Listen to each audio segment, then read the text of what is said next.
Welcome to Real Estate Success Partner. We're your hosts, Devin Dubuc, David Nguyen, and we're here to talk about how to have great success in any market. Today, guys, we've got two great guests. We've got returning guests, Clint Richey. And Clint, brother, you brought somebody pretty awesome over here with you, man. I'm going to let you do the walk-up. Who do we have today? Thanks, Devin. Hey, so I ran across a true all-star in our industry, a gentleman by the name of Alex Perry with Allie Beth Allman. And so he's been a top producer, mega top producer over the years. Yep. And so I wanted to have him. Now, he'll say I've been chasing him around for, 6-7 months now, Alex? A little bit tired, yeah. Yeah, I just wouldn't let it go. So, I wouldn't let it go. Like a dog on a bone. Yeah, so, My man, I appreciate you. We finally got to connect and have you stop by, man. So thanks for joining us. I appreciate you. Thank you for having me. And we know you're limited on time today, brother, so we'll keep this one quick. But, we talked a little bit before we jumped on here. Talk about where you got into the industry, how and where you're native to, and just give us a little insight as to how you got here, brother. For sure. I grew up in Los Angeles. My dad was in real estate residential in LA in the 90s, late 80s, 90s, 2000s. So I kind of learned a little bit of the language. Yeah. But wasn't really thinking I'd go into real estate. Yep. So grew up in LA, went to boarding school in the East Coast, and said I want out of the Northeast, and ended up at SMU. If you go to SMU on a nice day, look at it. You're going to stay there, and you're gonna go to college there. So went to SMU.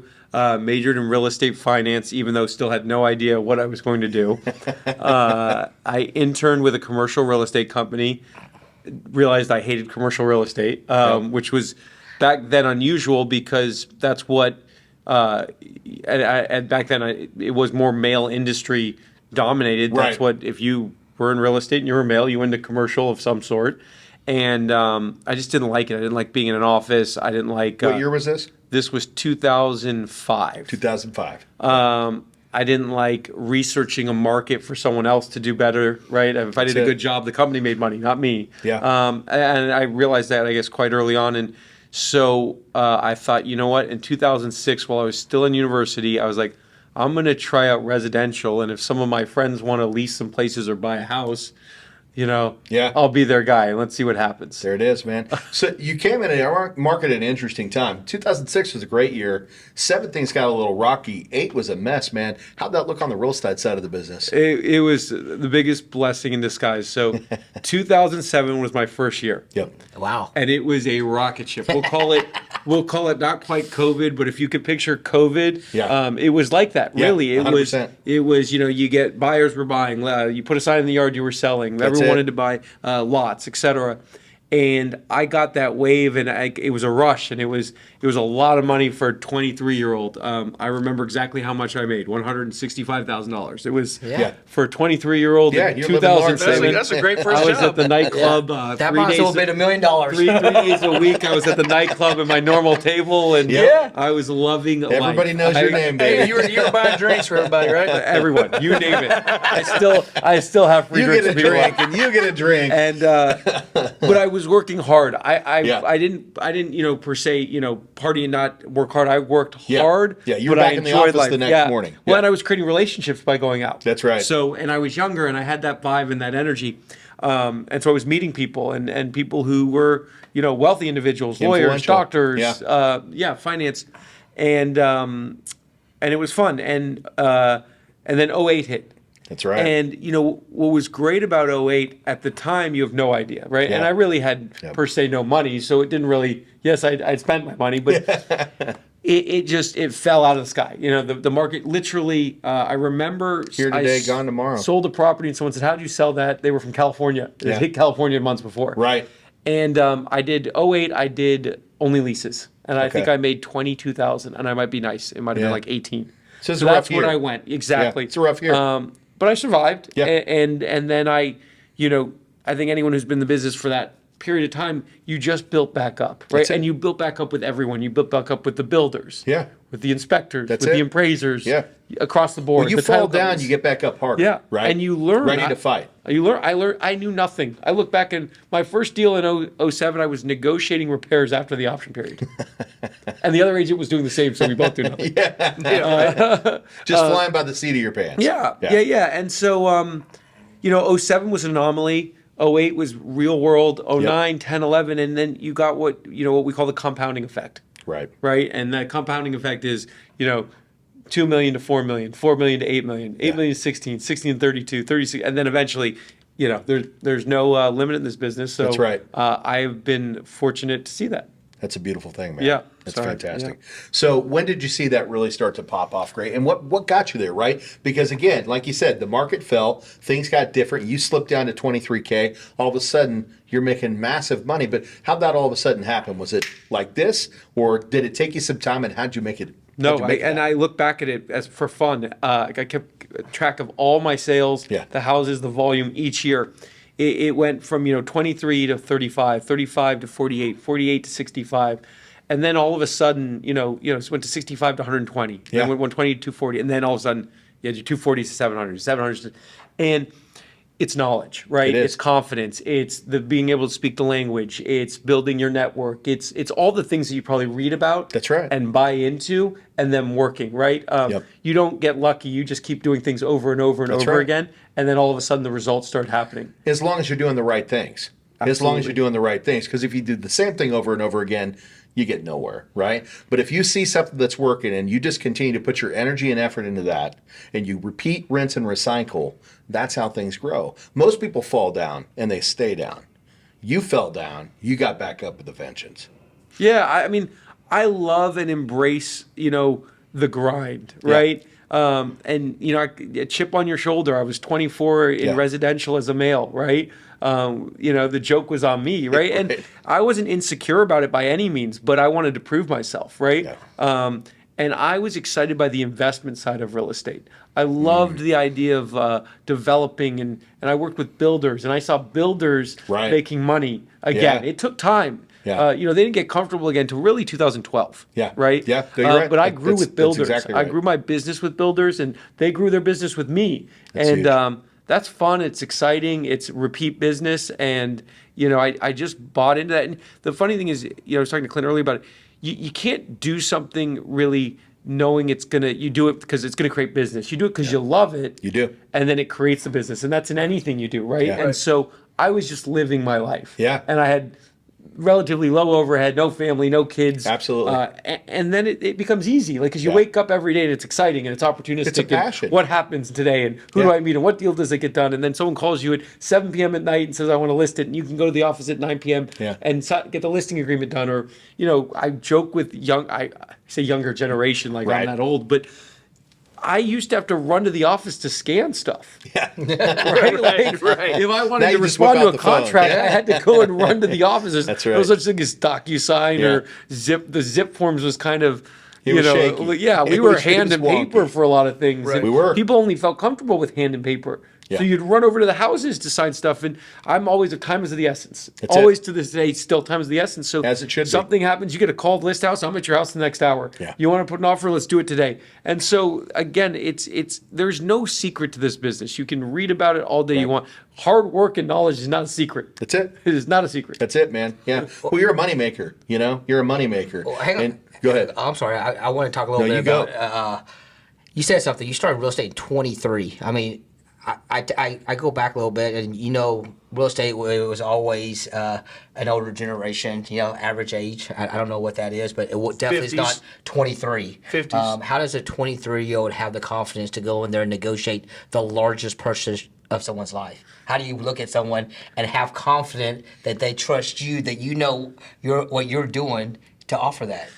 Give our audience some of that, because that's what they want to know. There's a lot of millennials and Gen X that are out there going, how do I get successful? How do I start real estate? That's honestly, it's an incredible question, and a great question. I don't think it's ever been asked to me. And the first thought is support, right? So I had a GM at Allie Beth who supported me, because you don't know what you don't know. Right. And guess what? I had never filled out a contract. Right. And the first deal I did, you won't believe this, and this was in 2007, was an $8.5 million offer.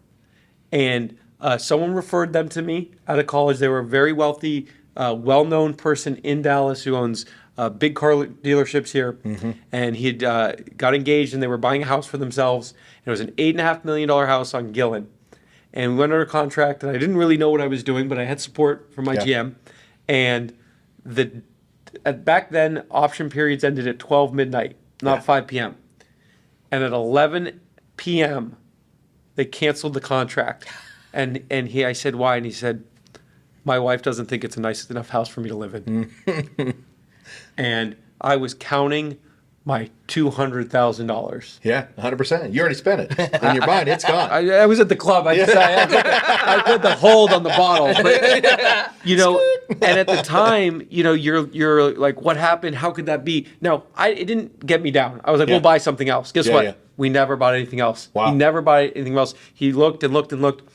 But it taught me, first of all, and it's not answering your question, was first of all, a deal is never done until the money's in the bank. Ever.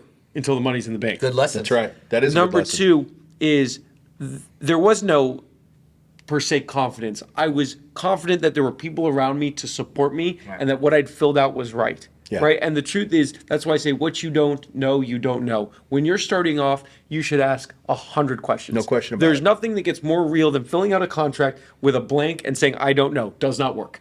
Yeah. Does not work. You should know every little detail in that contract. That's right. On secondary to that, when someone gives you a contract, even today, and there's one mistake on it, you've got to go look through the entire contract. Yes. Because if you're willing to make or not fill in one little thing, what else have you missed? And I always tell whoever I work with, or if my assistant does something, or if I do it, fix any one mistake. Yeah. Because even just crossing it out and realizing, no, go and redo the whole thing. Because if you think that one mistake could be made, another mistake. That's right. That's not to say mistakes don't happen. They happen every day, and it's absolutely fine.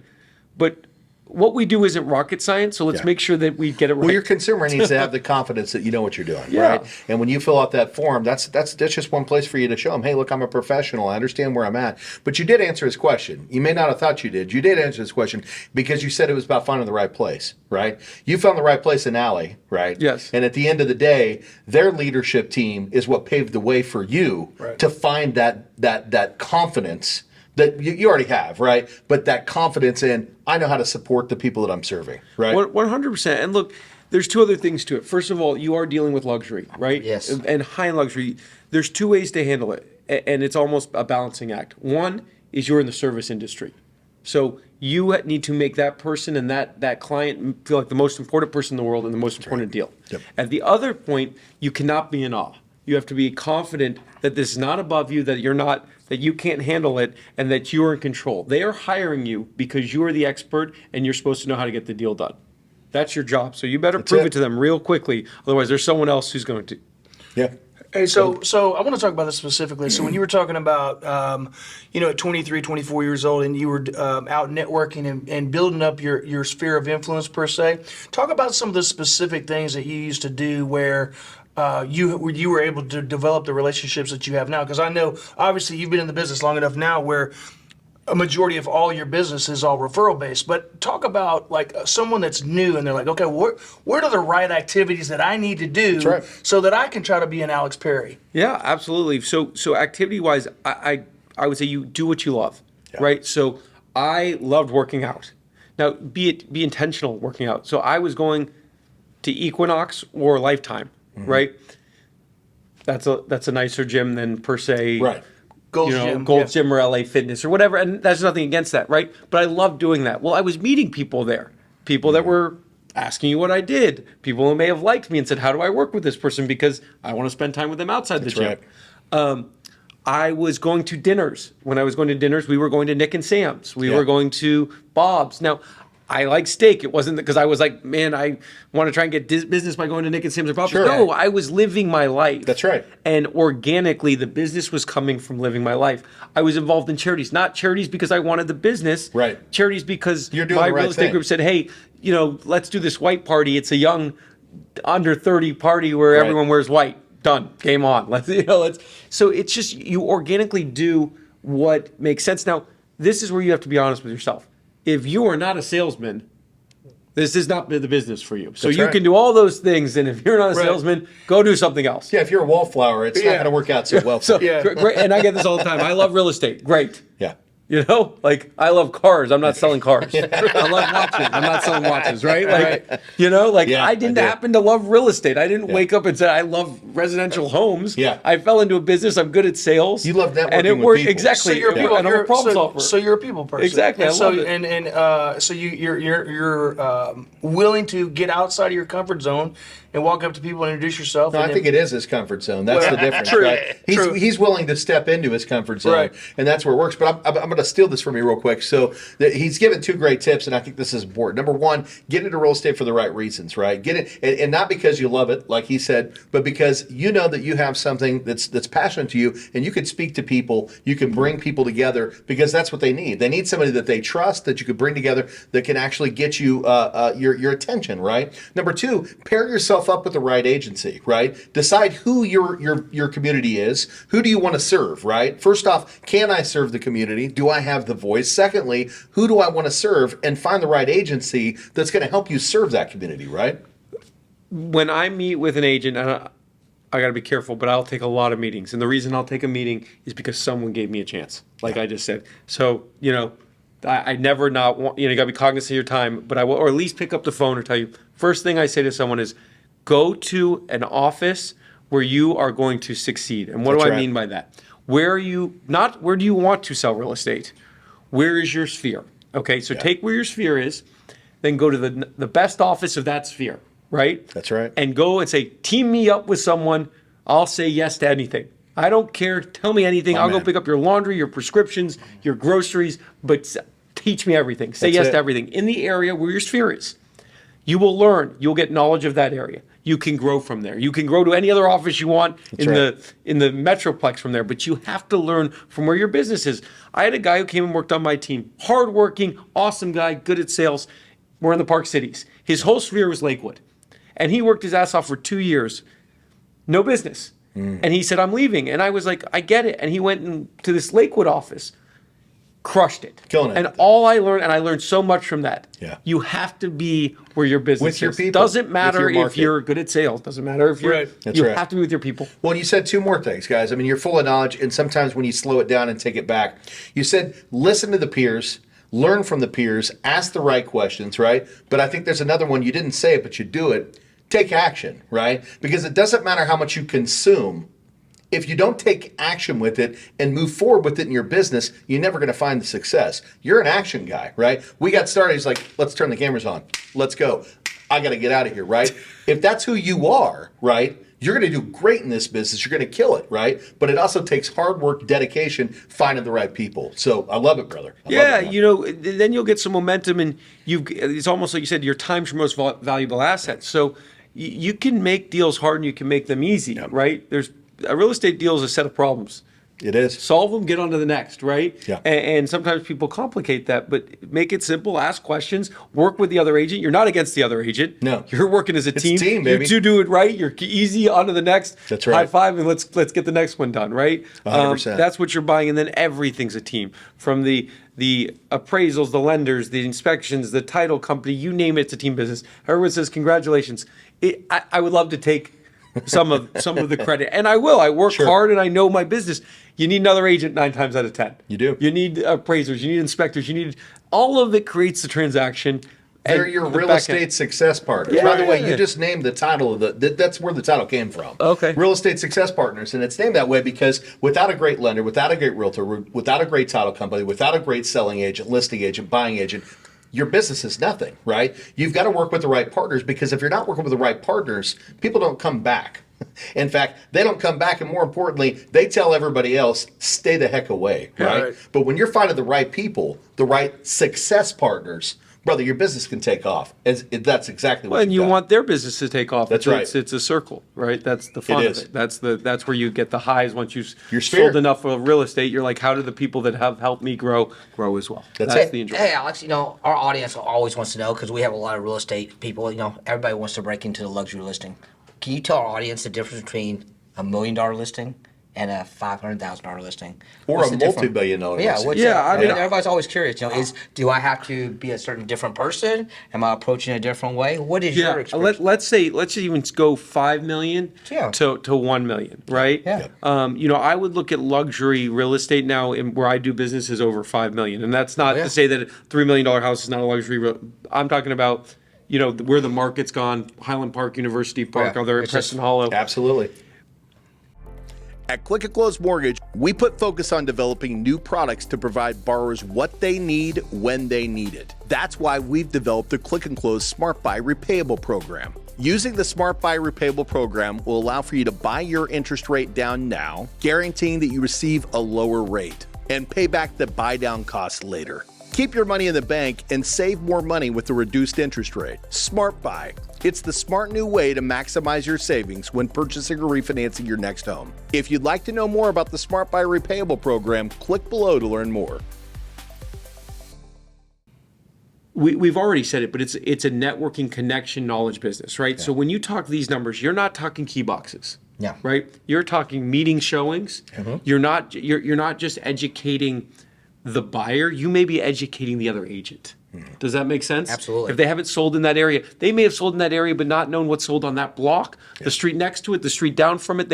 You're educating them from lot prices to cost to replicate, to you name it, off-market comps, scarcity. I mean, across the board. That's your sales technique. So number one is it's the person-to-person interaction, especially with people moving. Here, I grew up in California. So if someone's moving from California, I can connect with them in the first 6 seconds I meet them. 100%.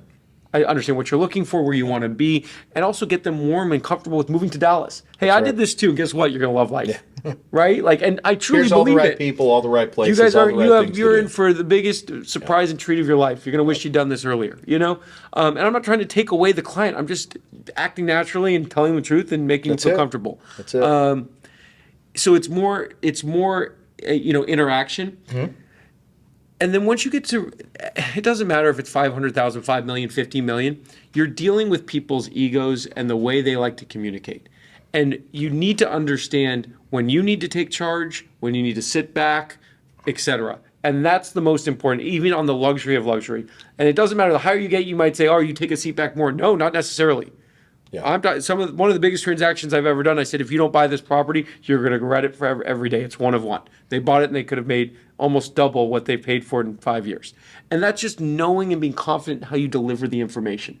So it goes back to delivering information to your client, right? Like they most of the time when you get into this luxury of luxury, they're the best. They're one of the best at what they do. That's right. So you've got to make them think that, you know what, you hired me for a reason. I know what I'm talking about. You gave another pro tip because you said not only do I need to know my people, but I need to know my market, right? Because again, because of the fact that you know the area that you serve, you know the homes that sold, you know the price of the lots, you know the price of the homes, you know who bought what and who bought what where. When you're directing traffic, you're directing these people into the home that they truly want, and they have that confidence because you have the background. You know the people, you know the area, you know what your market is, and that's a big part of what you're doing here. Well, we were talking about education, and most of the time we're talking about realtors are educating clients.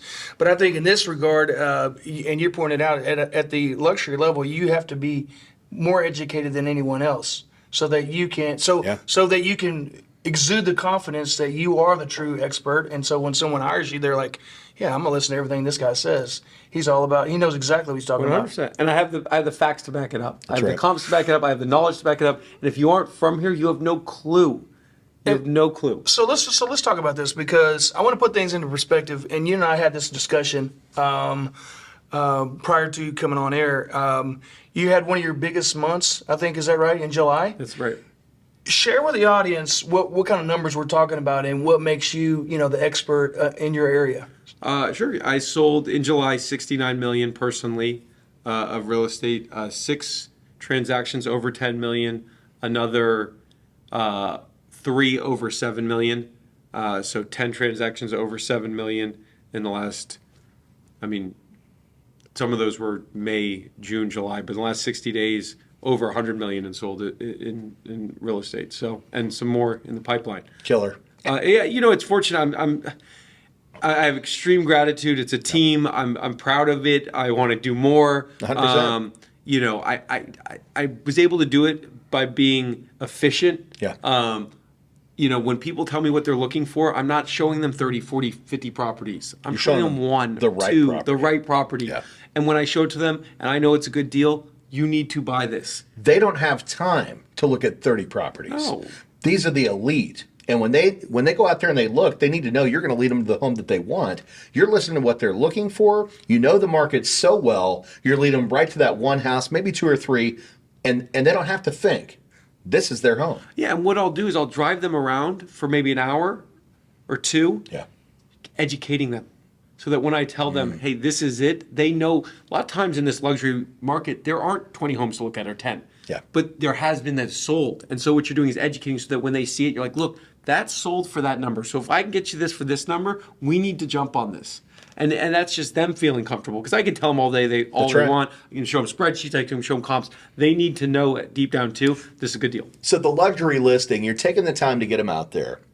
You're driving them around and showing them what's showcased in that area and at what price point. You're making sure they understand what the market is there too, because again, a lot of these people are coming from another part of the country, and you're saying, hey, this is why you want to live here, right? And for what you're telling me you love, these are the right areas, right? And this is what's selling here, so that when you show them that house, they know when they walk through the door, this is the one. Alex led me to the one. Yeah. 100%. And you're not wasting their time, because when you take them to the house, it is the right one. Well, yeah, their time's valuable. That's just it. And they're going to ask you, what should we offer? And that you have 5 to 10 seconds if you're going to get a deal done or not. Yeah. Your answer is going to dictate that. If you start too low, good luck. If you say, and look, there's sometimes houses aren't priced right. Give them what you feel. And every house you walk in, I see this all the time. Agents walk into a house with a client, they're raving about it. Not every house is great. That's right. I would say more than half the homes you should walk right out the front door. Yeah. And if you do that with your client, they'll respect you. Yeah, What do you that's think? right. I'm not letting you buy this house. No chance. This is an insult. This is not a resellable house, or this is a bad deal. I'm not building saying at the trust. right price it's not, but at this price, a waste of our time. Let's go buy something that makes sense. They will respect you. They will. Boom. There you go, guys. I mean, that's such valuable knowledge. So let me ask you one more question, and I know we're getting close to wrap up time. I know you've got to go, but we talk on elite luxury homes. Is there financing involved here? Or are they all dropping cash? No, that's a really good question. And even, funny enough, the contract took care of it. So many people were writing cash offers and then financing it. They changed the contract, right? And justifiably so, because people were taking them on the basis that there wasn't going to be appraisals or other things that came up. And even if you closed it, they were basing the offer off cash. Yeah. Most people in this market at this luxury level can make more money than current interest rates, right? So if interest rates are at 8, 8.5, 7, right. 6, doesn't matter. In their business, they can make more than 8%, especially at this luxury level. So they're financing it. They're getting notes. They realize that interest rates more than likely are going to come down, even if it's not in a year, maybe 2 years, 3 years, Exactly. and they'll refi out at that point. But no, I'm talking of the wealthiest of the wealthy people in the world are financing their properties. They might do 50-50 LTV. They might do 80-20. It doesn't matter. You're coming from California. That's right. This is a math equation. Yeah. When you talk about taxes. 100%. So they might say, I'm financing as much as I can, because at the end of the day, It's this cheap is money. this is just a number. It's I'm cheap living money, and I'm going to free. make it back in my business. Right? 100%. 100%. So, I'll say last, if my time's running up and something I'll hit on is the market went up so rapidly for people that have been in this business a long time. You had to get over the fact of where prices were. That's right. We all had to do it. I had to do it. I Yeah. mean, it was hard in 2021, 22. The market tells you what things are worth, right? And also at the end of the day, it's called a willing buyer and a willing seller. And I stopped, especially in the luxury, saying you won't get this price. That's right. If you want it and you think the value is there, buy it. And I also think we're going to wish we bought everything in this city in the next 10 years. So unless you're being stupid right now and you love a property, go buy it. Go buy it. I'm pretty sure in time you'll be glad you bought that property. We talk about this all the time, because the price of no action is 100% loss, right? If you see what you want, you know that you want it, the rates come and go. The property doesn't. The property's going to go. So you got to jump on it when you see it. You got to take it. You got to take action on it. And then when the time is right, you either sell it or you refinance it. You're going to make your money back. So at the end of the day, you got a lot of people that are on the fence and they're going, hey, look, these rates are high. No, they're not. No, they're not. There's a lot of places where people with big money understand these rates are just rates. They'll come down, but I can make more money elsewhere. So buy the house that you want, refinance it when the time comes, right? And at the end of the day, you're going to be happy that you did because you're out of the house that you don't love, or you own the property that you wanted to own. And lastly, and even though I just said lastly, is like you are not supposed to be emotional as an agent. Your client can be emotional. They're That's right. buying a residential property. It is emotional. You're not supposed to be. Yeah. So don't get emotional. If a property is priced where it should sell, tell them that. And if it doesn't trade for that, it goes for over, you'll find the next deal. Yeah. There's always opportunities. It should work out how it should. Do not get emotional. Keep moving forward. It's all about positivity, momentum. It's momentum business. It's about positivity. That's it. It's about energy. You bring that in Yeah. every day to work. I guarantee you're going to do well in this business. That's it, man. Brother, I got to tell you, there is no question in my mind why you're having tremendous success. You know, at the end of the day, you're a true professional, right? And you know the market, you know the people you serve, you know it better than anybody else. And that's why you're doing such great things out there, man. And dude, I love it, dude. I love it. I love meeting people like you. And so does our audience, right? Because these people, they tune in because they want to hear, how can I have great success? Some of our people that are following, they're not having success, right? And it's not whether it's in a luxury market or whether it's in a standard market. At the end of the day, the key thing that you're bringing to the table is action. Yeah. It's action. Hey, I want to point one thing out too. So, we talk about this on some of our other podcasts. Is like be accessible and always answer your phone. Yeah. Right? You would think Alex Perry, with all the success that he has, he'd have an answering service or Google Assist or something. Every single time I've called him, he's answered the phone. Yeah. Every single time. Well, and you said at the beginning, before we got started, if you get a call at 7 o'clock, you're springing to action. You're getting out there and you're shaking hands. Yeah. Yeah. So that's the secret sauce right there. Be available, answer the phone, and make it happen. Take action. There it is, right? Time is of the essence. Time is of the essence, baby. I love it. Let's go. I love it. Well, hey, Alex. Again, I know you've got some money to make, brother. So right away, right now. We're not going to keep you here all day. If the people out there want to find you, what's the best way to get in front of Alex Perry? For sure. So at Dallas Address is our Instagram. And then my email is alex.perry@alliebeth.com. I'm available to a fault, but at the end of the day, this is a team effort. There's enough to go around, and anyone in the business, I hope to do a deal with. So let's do it. Man. Well, guys, if you're out there in that luxury market and you're looking for the right guy, the one that's going to lead you to that property and not waste your time, I definitely promise you contact Alex, you're getting what you need, right?